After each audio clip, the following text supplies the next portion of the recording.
So my vocation story comes from my time at Benedict College. And during that time, I had a reversion back to my faith. Came to college, not interested in the faith like a lot of young people. And midway through, I realized that my life was unhappy, that I didn't know who I was, and I wanted something new. So I had this reversion, this rediscovery of the beauty of prayer. I discovered that I wanted to pray, which was a complete surprise to me. But amidst that, I had that conversion at this place that had this uniquely strong sense of community through the vow of stability. If you go to Europe, England, these old Western countries, you're going to find ruins, not of Franciscan friaries, not of Dominican communities, of monasteries, of monks who built homes like our home to last for 1,000 years, to sustain the test of time. With that type of entrenchment, digging in roots into the community, you get a uniquely deep community. For me, that was the game changer. I was studying philosophy in college at the time and reading about the 21st century and the fragmentation, the isolation, the siloing, the individuation of contemporary man. And I recognized it. I saw that in myself. I saw that in my background. And coming to this campus with the monks on campus and looking at the monastery and looking at the life, the community was vastly different and it was very attractive to me.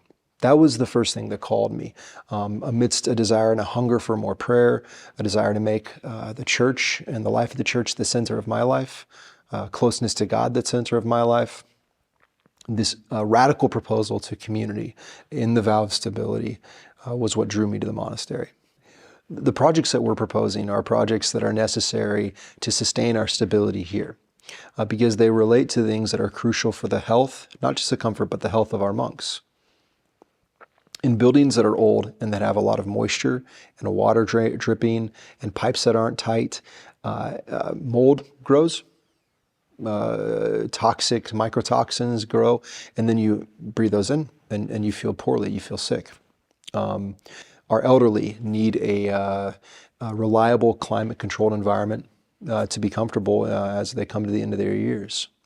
The HVAC on the roof, both of those projects are vital to our functioning as a community and to staying in this place. They allow us to continue in stability here.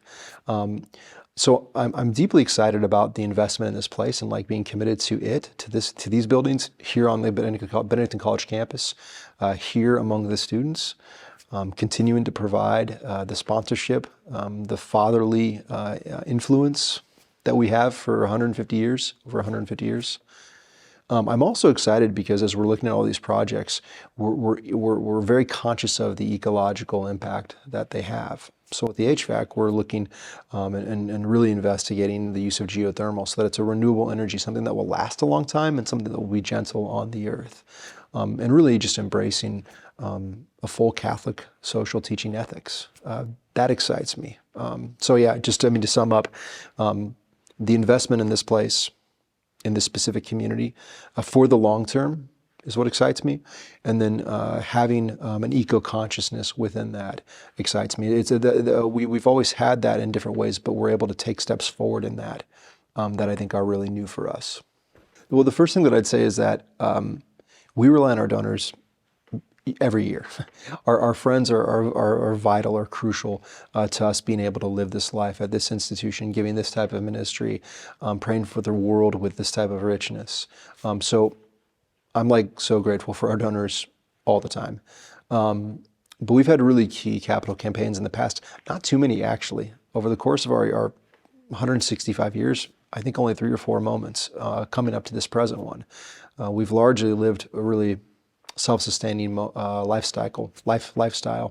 But in recent years, we've had a need.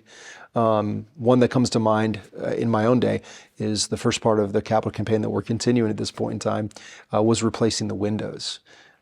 So our monastery was built in 1929. And when I joined, the windows throughout the monastery building were literally like a single pane joined by metal dividers. And quarter of an inch thick, a single pane. It was like putting saran wrap as a barrier to the outside elements and the weather. They were beautiful windows, but they were radically out of date. So we were able to replace those windows, I think in 2015, if I'm not mistaken. And the windows that we have now are double paned. They're standard for a contemporary world, and they do an awesome job keeping our building hot when it needs to be hot and cold when it needs to be cold. And they're a gift for us because they were also designed to be historically accurate to what we first purchased, both in the aesthetics, the style of them, and in the color choice and the installation, all of it. So it fits with the building, it keeps the building beautiful, and it updates and modernizes our energy use. So that's a very important capital campaign that we've done. Yeah, so doing vocations work gives me, I don't know, one of my favorite opportunities, which is to challenge guys who feel called to the monastic life. Not because I don't want monks, but because I want them to have full freedom. I want them to gather up their freedom, and I want to make sure that they are ready to live in joy in this vocation. And many times that's resulted in guys moving forward in formation, coming in better prepared into formation after working with them in vocations work. And at other times, it's resulted in guys going away to the next step in their life toward whatever else is for them. We had a guy who came and joined, and through our formation program, he decided to leave. And as he was leaving, as he was walking out the door, his spiritual director, one of our monks, said, "Hey, you should ask for this girl's number." And so he did. And now that guy's married. He's in the local community. 2 of us are godfathers for his sons, and they're a great friendship for us. Those are the kinds of unpredictable calls that God gives us when bringing men to discern with us. We don't know where God is leading men. I'm not Padre Pio. I can't read souls. I don't have the divine mind. My work is to accompany guys toward the next step that God is inviting them to. And so to do that is one of the ways that I see impact. So recently I got to visit a young man who's married. He had been in a Bible study that I did for 2 years when I was in Simple Vows, actually, so early on in my monastic life. And in that group, I've kept in touch with like 5 or 6 of those guys pretty well over the years. But I got to visit this guy in Florida, and I got to stay with his family. I got to connect with him on a deep level. I got to affirm and enjoy his vocation, his family life. And it was deeply enriching for me, and I think deeply enriching for them to have me visit and just interact with. They have 7 kids under the age of 10, and I got to run around with them and read them stories. And it was just a blessing to see a fruit that has lasted. This man's still practicing his faith. This man is still leading his family, God willing, to sanctity.